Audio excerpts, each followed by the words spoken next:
Hello नमस्कार दोस्तों, आप सभी का आपके यूट्यूब चैनल गौतम स्टडी अड्डा पे बहुत बहुत स्वागत है। तो दोस्तों, जैसा कि आप लोगों ने थंबनेल में देखा होगा कि 50 क्वेश्चन है, उसमें 40 ला करके दिखाना है। तो दोस्तों, मैंने इस वीडियो में आपको क्वेश्चन सिलेक्ट करके लाया हूँ जो कि प्रीवियस ईयर में आए हुए क्वेश्चन है और सारा का सारा क्वेश्चन इंपॉर्टेंट है दोस्तों और रिपीटेड क्वेश्चन है जो मैंने आपके लिए सिलेक्ट करके लाया है। ऐसे ही और भी वीडियो को देखने के लिए मेरे इस चैनल को सब्सक्राइब जरूर कर लीजिएगा दोस्तों, क्योंकि मैं ऐसा वीडियो लाता रहूंगा। तो चलिए दोस्तों, देखते हैं कौन कौन 50 में 40 स्कोर कर पाते हैं। अपना अपना स्कोर कमेंट बॉक्स में कमेंट जरूर कीजिएगा कि आपका कितना मार्क्स आता है। ऐसा नहीं है कि जिसका 40 आया वही कमेंट करेगा, 40 से कम जिनका भी आया वो भी कमेंट कर सकते हैं। तो चलिए देर न करते हुए आज की क्लास को स्टार्ट करते हैं। क्वेश्चन नंबर 1 देखते हैं। चावल के लिए उचित तापमान क्या होगा? तो आपका आंसर होगा ऑप्शन ए, 20 डिग्री से 27 डिग्री सेल्सियस होता है चावल के लिए उचित तापमान। क्वेश्चन नंबर 2 है, अंगूर किसकी फसल है? तो आपका आंसर होगा ऑप्शन ए, उपोष्ण जलवायु। उपोष्ण जलवायु की फसल है अंगूर। और हाँ दोस्तों, मेरे इस वीडियो में आपको सारा का सॉल्यूशन भी मिल जाएगा दोस्तों। ऐसा वीडियो आपको पहली बार देखने को मिला होगा, आपको यूट्यूब पे ऐसा वीडियो कभी नहीं मिलेगा। आगे देखते जाइए, और भी इंपॉर्टेंट क्वेश्चन लाया हूँ और उसका सॉल्यूशन भी लाया हूँ जो कि आपको यहीं पास बहुत सारा चीज का नॉलेज मिल जाएगा। चलिए क्वेश्चन नंबर 3 है। देखिए दोस्तों, क्वेश्चन नंबर 3 है, विश्व बैंक की स्थापना कब हुई थी? तो आपका आंसर होगा ऑप्शन बी, 1944। 1944 में विश्व बैंक का स्थापना हुआ था। तो देखिए दोस्तों, आगे एक्स्ट्रा पॉइंट आप यहाँ नोट कर लीजिएगा। ऐसे ही और भी क्वेश्चन है जिनमें आपको ऐसे नोट्स मिल जाएंगे, एक्स्ट्रा जानकारी मिल जाएगा। तो विश्व बैंक जिसका मुख्यालय है, हेडक्वार्टर है वाशिंगटन डीसी, यूनाइटेड स्टेट्स में, और इसके वर्तमान समय में डायरेक्टर है, निदेशक हैं डेविड मालपास, और स्थापना हुआ था जुलाई 1944 ईस्वी को। क्वेश्चन नंबर 4 देखते हैं, राष्ट्रीय सूचना विज्ञान केंद्र की स्थापना कब हुई थी? तो आपका आंसर होगा ऑप्शन सी, 1976 ईस्वी को हुआ था राष्ट्रीय सूचना विज्ञान केंद्र का स्थापना।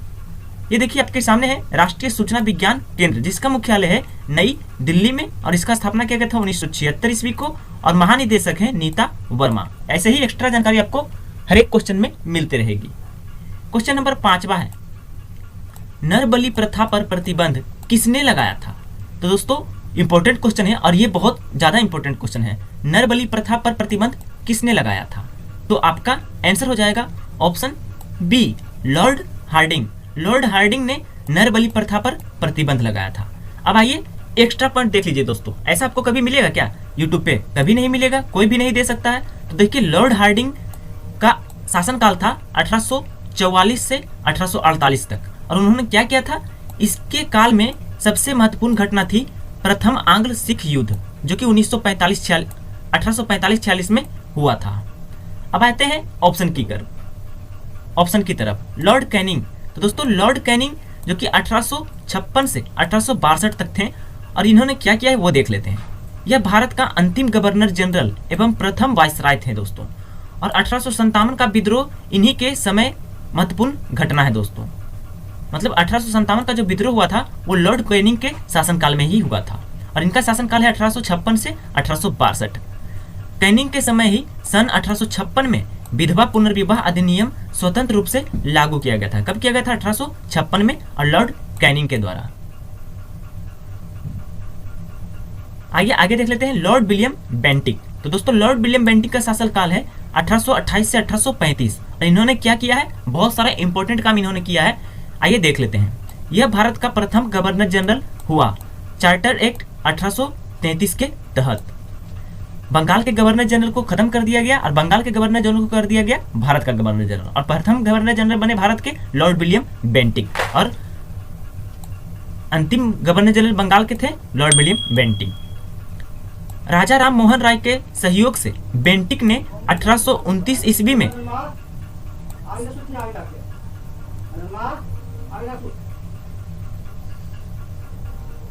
सती प्रथा को समाप्त कर दिया। बेंटिक ने कर्नल सलीमन की सहायता से 1830 ईस्वी में ठगी प्रथा को समाप्त कर दिया। सन 1835 ईस्वी में बेंटिक ने कोलकाता में कोलकाता विश्वविद्यालय कोलकाता मेडिकल कॉलेज की स्थापना की। इसी के समय मैकाले की अनुशंसा पर अंग्रेजी को शिक्षा का माध्यम बनाया गया था, लॉर्ड विलियम बेंटिक के समय। आइए अगला क्वेश्चन है क्वेश्चन नंबर 6। भूदान आंदोलन के तहत ने सबसे पहले भूमिदान दी। तो दोस्तों भूदान आंदोलन के तहत सबसे पहले भूमिदान किसने दिया था? तो आपका आंसर होगा ऑप्शन डी, रामचंद्र रेड्डी। दोस्तों रामचंद्र रेड्डी ने भूदान आंदोलन के तहत सबसे पहले भूमिदान किए थे। आइए नेक्स्ट क्वेश्चन देख लेते हैं। क्वेश्चन नंबर 7 है, भूकंप का सबसे ज्यादा प्रभावित क्षेत्र कौन सा है? तो आपका आंसर होगा ऑप्शन बी, प्रशांत महासागर। प्रशांत महासागर जो है भूकंप का सबसे ज्यादा प्रभावित क्षेत्र है। क्वेश्चन नंबर 8 है, एक सामान्य भूकंप की गहराई कितना होता है? तो आपका आंसर होगा ऑप्शन सी, 50 किलोमीटर होता है एक सामान्य भूकंप की गहराई। चलिए अगला क्वेश्चन देख लेते हैं। क्वेश्चन नंबर 9 है, सार्वजनिक सभा की स्थापना किसने की थी? तो आपका आंसर होगा option B, Justice Ranade. Justice Ranade ने किया था सार्वजनिक सभा की स्थापना पूना में। आइए अगला क्वेश्चन है क्वेश्चन नंबर 10। सालाबाई की संधि किसके किसके बीच हुई थी? तो दोस्तों सालाबाई की संधि हुई थी, आपका आंसर हो जाएगा ऑप्शन बी, अंग्रेज एवं मराठों के बीच हुआ था दोस्तों सालाबाई की संधि। आइए नेक्स्ट क्वेश्चन देख लेते हैं। क्वेश्चन नंबर 11 है, हैदर अली का जन्म कहाँ हुआ था? तो आपका आंसर हो जाएगा ऑप्शन सी, बूदी कोट। दोस्तों बूदी कोट में हुआ था हैदर अली का जन्म। क्वेश्चन नंबर 12 है, अकबर ने जजिया कर कब समाप्त किया? तो आपका आंसर होगा ऑप्शन सी, 1564 ईस्वी को अकबर ने जजिया कर को समाप्त कर दिया था। अब आइए दोस्तों अकबर के महत्वपूर्ण कार्य के बारे में जानकारी ले लेते हैं, क्योंकि इनके कार्य के बारे में ज्यादा क्वेश्चन पूछे जाता है। तो दोस्तों दास प्रथा का अंत किए थे अकबर ने 1562 ईस्वी में। अकबर को हरम दल से मुक्ति मिला था 1562 को, और तीर्थ यात्रा कर समाप्त किए थे 1563 को, जजिया कर समाप्त किए थे 1564 को। फतेहपुर सीकरी की स्थापना एवं राजधानी आगरा से फतेहपुर सीकरी स्थानांतरित किए थे 1571 को। इबादत खाने की स्थापना 1575 को, मजहर की घोषणा 1579 को, दीन ए इलाही की स्थापना किए थे अकबर के द्वारा 1582 को, और इलाही संबत की शुरुआत 1583 को किए थे। राजधानी लाहौर स्थानांतरित किए थे 1585 को। इतना कार्य किए थे अकबर ने दोस्तों। आइए अगला क्वेश्चन देख लेते हैं। क्वेश्चन नंबर 13 है, रेड इंडियन एस्किमो कहाँ के मूल निवासी हैं? तो आपका आंसर हो जाएगा ऑप्शन ए, उत्तरी अमेरिका। उत्तरी अमेरिका के मूल निवासी हैं रेड इंडियन एस्किमो कहे जाते हैं। क्वेश्चन नंबर 14 है, संविधान के किस भाग में संघ का वर्णन है? दोस्तों संघ का वर्णन किस भाग में है संविधान के? तो आपका आंसर हो जाएगा ऑप्शन ए, 5, भाग 5 में, संविधान के भाग 5 में संघ का वर्णन है दोस्तों। अब आइए बाकी सारे ऑप्शन का भी बात कर लेते हैं। तो दोस्तों भाग 1 में है संघ एवं उसका राज्य क्षेत्र, जो कि अनुच्छेद 1 से 4 तक है। भाग 2 में है नागरिकता, जो कि अनुच्छेद 5 से 11 तक है। भाग 5 में संघ है दोस्तों, जो कि क्वेश्चन में ही है, अनुच्छेद 52 से 151 तक। भाग 6 में है राज्य, जो कि अनुच्छेद 152 से 237 तक है। चलिए इतना जानकारी आपको किसी भी YouTube चैनल पे नहीं मिलेगा, इसलिए अपने दोस्तों को मेरे वीडियो को जरूर शेयर कीजिएगा, अपने दोस्तों को मेरे चैनल के बारे में जरूर बताइएगा। क्वेश्चन नंबर 15 है, पुदुचेरी तथा निकोबार द्वीप समूह प्रशासक को क्या कहते हैं? पुदुचेरी तथा निकोबार द्वीप समूह के प्रशासक को कहा जाता है उप राज्यपाल, यानी लेफ्टिनेंट गवर्नर। लेफ्टिनेंट गवर्नर कहा जाता है दोस्तों। क्वेश्चन नंबर 16 है, इलाहाबाद स्तंभ शिलालेख को किसने बनवाया था? तो आपका आंसर हो जाएगा ऑप्शन डी, कोई नहीं। आप लोग आंसर गलत नहीं मारिएगा, अशोक को नहीं मारिएगा दोस्तों, मैं आपको बताता हूँ कोई नहीं क्यों होगा। तो दोस्तों इलाहाबाद स्तंभ शिलालेख को किसने बनवाया था? तो आंसर हो जाएगा ऑप्शन डी, कोई नहीं। आइए जान लेते हैं क्यों। इलाहाबाद स्तंभ को बनाने का श्रेय अशोक को दिया जाता है, लेकिन ऐसा माना जाता है कि इलाहाबाद स्तंभ शिलालेख पर ज्यादातर शब्द और चिन्ह गुप्त वंश के राजा समुद्र गुप्त से संबंधित हैं। इसके अलावा 17वीं शताब्दी में भारत पर राज करने वाले मुगल राजा जहांगीर के भी इस पर शिलालेख हैं, इसलिए इसका आंसर कोई नहीं होगा। चलिए नेक्स्ट क्वेश्चन देख लेते हैं। क्वेश्चन नंबर 17 है, सल्तनत काल में सदका एक प्रकार का कर कौन सा था? तो सदका कर, कौन सा कर है सदका कर? तो आपका आंसर होगा ऑप्शन बी, धार्मिक कर को कहा जाता था सदका कर दोस्तों। क्वेश्चन नंबर 18 है, यूरेनस ग्रह कौन से प्रकाश को उत्सर्जित करता है? तो आपका आंसर होगा ऑप्शन बी, हरा प्रकाश। हरा प्रकाश को उत्सर्जित करता है यूरेनस, यूरेनस यानी अरुण। आइए इसके बारे में जान लेते हैं, अरुण के बारे में यानी यूरेनस के बारे में। यह आकार में तीसरा सबसे बड़ा ग्रह है। इसकी खोज 1781 ईस्वी में विलियम हर्सले के द्वारा की गई थी। इसे लेटा हुआ ग्रह भी कहा जाता है। इसका सबसे बड़ा उपग्रह है टाइटेनियम। तो आपसे क्वेश्चन पूछा जा सकता है कि टाइटेनियम किसका उपग्रह है? तो वह है यूरेनस यानी अरुण का। चलिए अगला क्वेश्चन देख लेते हैं। और भी इंपॉर्टेंट और इंटरेस्टिंग क्वेश्चन मैंने आपके लिए लाया है, देखते हैं कितना स्कोर आप कर पाते हैं। पृथ्वी का अंतिम स्वर्ग किसको कहा जाता है? तो आपका आंसर हो जाएगा ऑप्शन बी, इंडोनेशिया द्वीप। इंडोनेशिया द्वीप को कहा जाता है पृथ्वी का अंतिम स्वर्ग। चलिए क्वेश्चन नंबर 20 देख लेते हैं। हवाई द्वीप किस महासागर में है? तो आप लोग जानते होंगे कि हवाई द्वीप किस महासागर में है। तो आपका आंसर होगा ऑप्शन सी, प्रशांत महासागर में है हवाई द्वीप दोस्तों। तो दोस्तों अगर आप लोग daily GK, GS, current affairs, math, reasoning का क्यूज खेलना चाहते हैं तो मेरे टेलीग्राम चैनल को ज्वाइन कर सकते हैं।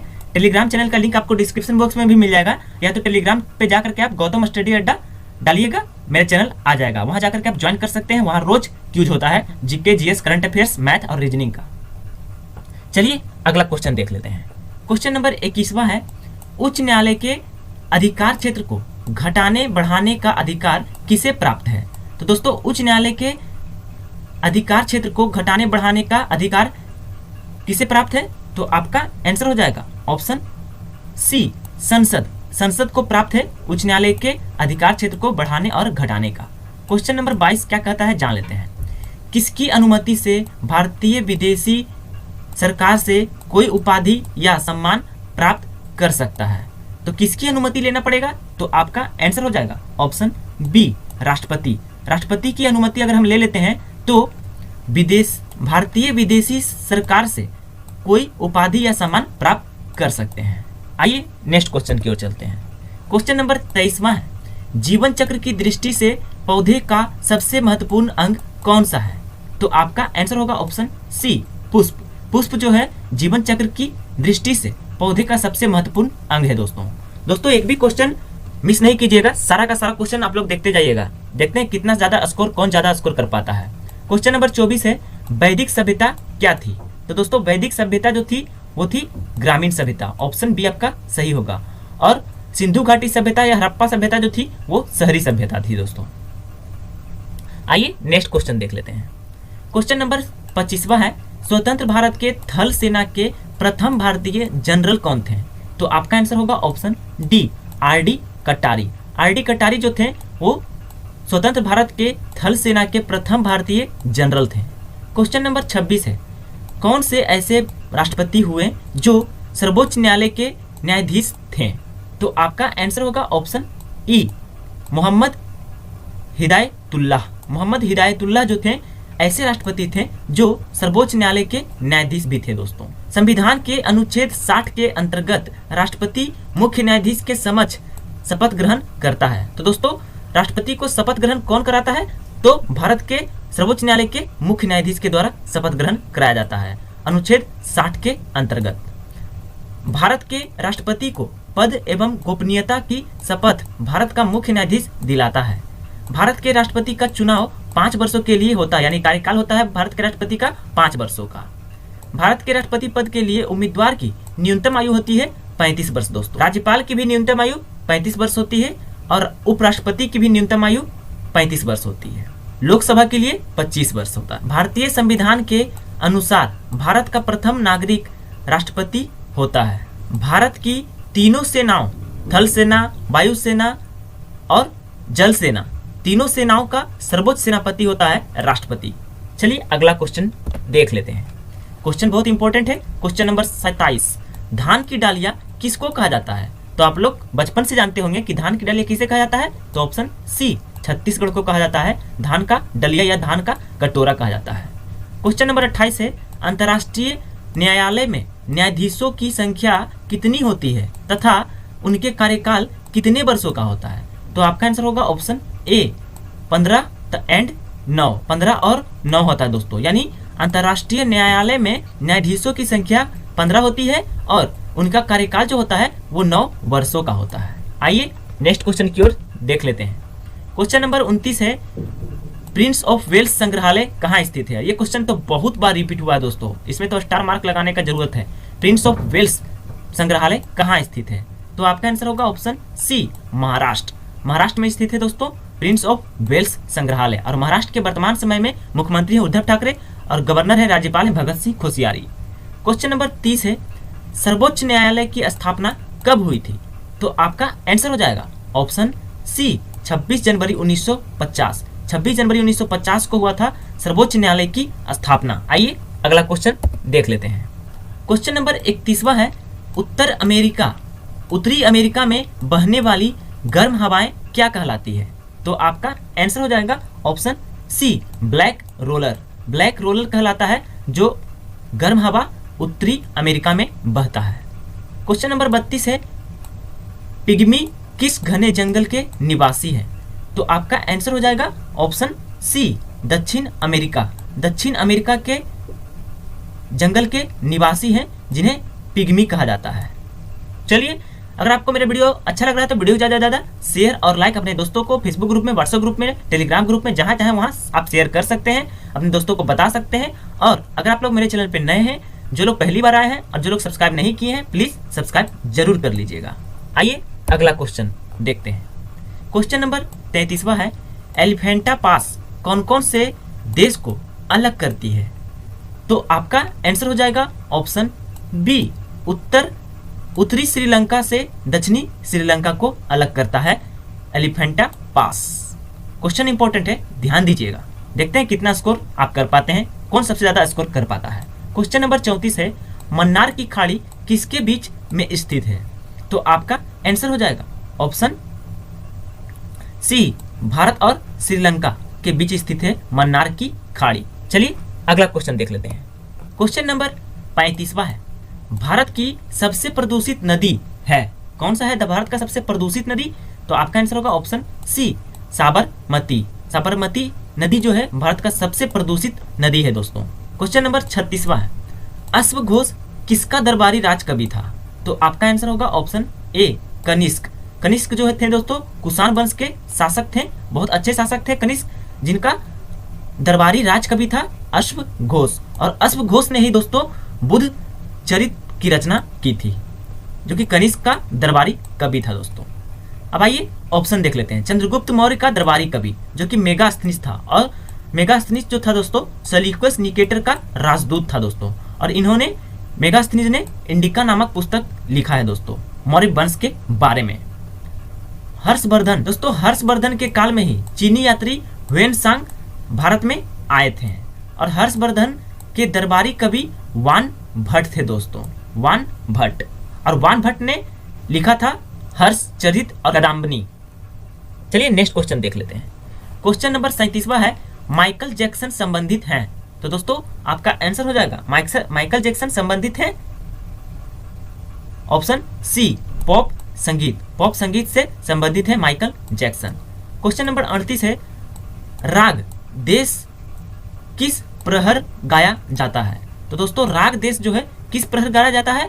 तो आपका आंसर हो जाएगा ऑप्शन डी रात्रि के द्वितीय प्रहर को गाया जाता है राग द्वेष। चलिए अगला क्वेश्चन देख लेते हैं। क्वेश्चन नंबर 39 है, बाल भातखंडे संगीत महाविद्यालय कहाँ स्थित है? और ये क्वेश्चन रिपीटेड क्वेश्चन है रेलवे में दोस्तों। बाल भातखंडे संगीत महाविद्यालय कहाँ स्थित है? तो आपका आंसर हो जाएगा ऑप्शन ए लखनऊ। लखनऊ में स्थित है बाल भातखंडे संगीत महाविद्यालय। क्वेश्चन नंबर 40 है, सर्पिला चित्रकला किसे कहा जाता है? ये भी क्वेश्चन रिपीटेड है रेलवे का। सर्पिला चित्रकला किसे कहा जाता है? बहुत महत्वपूर्ण क्वेश्चन है। तो आपका आंसर होगा ऑप्शन बी मंजूषा। मंजूषा को कहा जाता है सर्पिला चित्रकला। चलिए अगला क्वेश्चन है क्वेश्चन नंबर 41, प्राचीनतम हिंदुस्तानी गायन शैली है? दोस्तों सबसे प्राचीनतम हिंदुस्तान गायन शैली कौन सा है? तो आपका आंसर हो जाएगा ऑप्शन बी ध्रुपद। ध्रुपद जो है भारत का सबसे प्राचीनतम हिंदुस्तानी गायन शैली है। क्वेश्चन नंबर 42 है, मुखौटा नृत्य का संबंध किस नृत्य शैली से है? तो आपका आंसर होगा ऑप्शन ए कथकली। कथकली से संबंधित है दोस्तों मुखौटा नृत्य का। चलिए अगला क्वेश्चन देख लेते हैं। क्वेश्चन नंबर 43, किस शास्त्रीय नृत्य में पुरुष भाग नहीं लेते हैं? तो आपका आंसर होगा ऑप्शन सी ओडिसी। ओडिसी शास्त्रीय नृत्य है उड़ीसा का, जिसमें पुरुष भाग नहीं लेते हैं, सिर्फ महिला भाग लेते हैं। क्वेश्चन नंबर 44वां है, रविन्द्रनाथ टैगोर ने किस शास्त्रीय नृत्य को पुनर्जीवित करके उसे केरल के अतिरिक्त बंगाल में भी लोकप्रिय बनाया? तो आपका आंसर होगा ऑप्शन बी कथकली। दोस्तों कथकली जो है केरल का शास्त्रीय नृत्य है और इसे बंगाल में भी लोकप्रिय बनाया है रविन्द्रनाथ टैगोर ने दोस्तों। चलिए अगर आप लोग मेरे चैनल को सब्सक्राइब नहीं किए हैं तो सब्सक्राइब जरूर कर लीजिएगा दोस्तों। आगे क्वेश्चन नंबर 45 है, सितारा देवी का संबंध है किससे है? सितारा देवी का संबंध, तो आपका आंसर होगा ऑप्शन बी कथक से दोस्तों। कथक से संबंध है सितारा देवी का। क्वेश्चन नंबर 46 है, लीला सैमसन का संबंध है, तो लीला सैमसन का संबंध किससे है? तो आपका आंसर हो जाएगा ऑप्शन ए भारतनाट्यम, जो कि तमिलनाडु का शास्त्रीय नृत्य है दोस्तों भारतनाट्यम, जिसका संबंध है लीला सैमसन से। दोस्तों ऐसे ही क्वेश्चन और भी पाने के लिए मेरे चैनल पे बने रहें, सब्सक्राइब कर लें, क्योंकि मैं ऐसे ही वीडियो आपके लिए एवरीडे लाता रहूंगा जो एग्जाम में रिपीट हुए हैं।